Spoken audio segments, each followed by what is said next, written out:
بسم اللہ الرحمن الرحیم اعوذ باللہ من الشیطان الرجیم آمنت باللہ ورسولہ هو الاول والآخر والظاہر والباطن وهو علی کل شیء علیم رب اشرح لی صدری ویسر لی امری واحلل عقدۃ من لسانی یفقہوا قولی۔ معزز ناظرین، بھائیوں بہنوں بزرگوں، سلسلہ سوال جواب کے حوالے سے ایک بھائی کا سوال آیا کہ یہ جو پریشانیاں اور تکلیفیں آتی ہیں، اس پہ کیا اللہ کی طرف سے کوئی اجر ہے یا یہ کیا معاملہ ہوتا ہے؟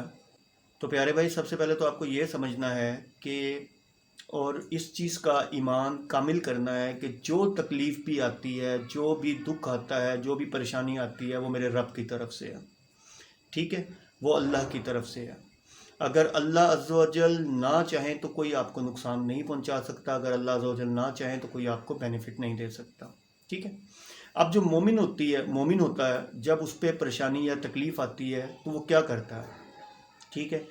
اللہ عز و جل قرآن پاک میں فرماتے ہیں، سورہ بقرہ کی آیت 155 کے اندر اللہ عز و جل فرماتے ہیں وَلَنَبْلُوَنَّكُمْ، اور دیکھو ہم تمہیں ضرور آزمائیں گے، بِشَيْءٍ مِّنَ الْخَوْفِ، خوف کی حالت سے، وَالْجُوعِ، فاقوں سے، وَنَقْصٍ مِّنَ الْأَمْوَالِ، مالوں کے نقصان سے، وَأَنفُسِ، جانی نقصان سے، اور پھر اللہ تعالیٰ فرماتے ہیں کہ وَالثَّمَرَاتِ، اور پھلوں کے نقصان سے۔ آگے اللہ تعالیٰ فرماتے ہیں وَبَشِّرِ الصَّابِرِينَ، اور خوشخبری دے دو صبر کرنے والوں کو۔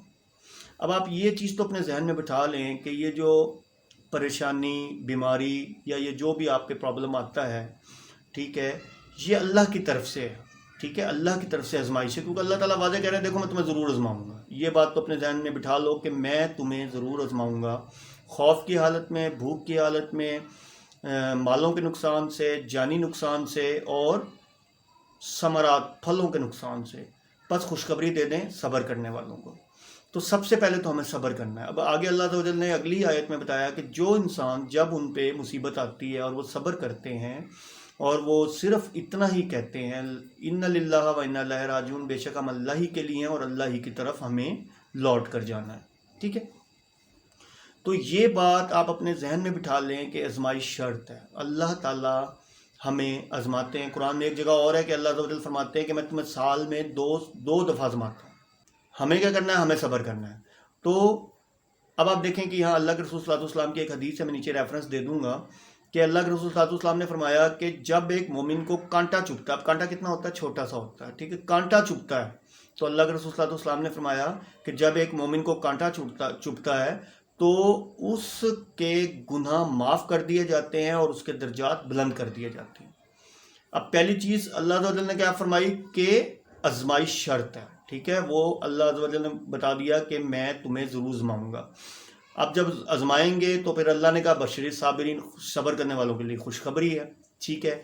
اور تیسرا یہ کہ جو مومن ہوتا ہے وہ یہ کہتا ہے اِنَّ لِلَّهِ وَإِنَّا إِلَيْهِ رَاجِعُونَ، ٹھیک ہے؟ اب اس سے یہ بات سمجھیں کہ جو صبر کرنے والا ہے اس کو لیبوریٹ کر کے اللہ کے رسول صلی اللہ علیہ وسلم نے بتایا کہ جس کو ایک کانٹا بھی چبھتا ہے، ٹھیک ہے، اور وہ اس پہ صبر کرتا ہے تو اس تکلیف پہ صبر کرنے سے اس کے گناہ معاف کر دیے جاتے ہیں اور درجات جو ہوتے ہیں وہ بلند کر دیے جاتے ہیں، ٹھیک ہے؟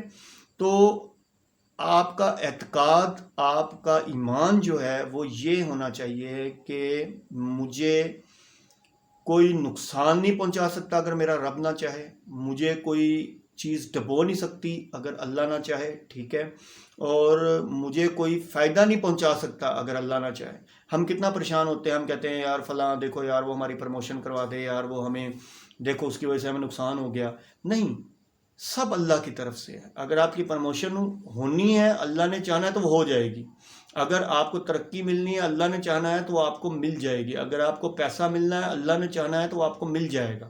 رزق آپ کا جتنا نصیب میں لکھا ہے اللہ نے اتنا آپ کو دینا ہی ہے، ٹھیک ہے؟ اللہ نے اتنا آپ کو دینا ہے جتنا آپ کے نصیب میں لکھا ہے، ٹھیک ہے؟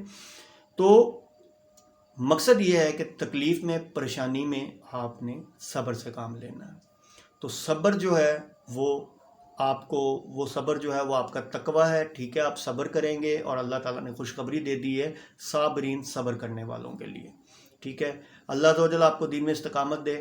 وآخر دعوانا الحمدللہ رب العالمین۔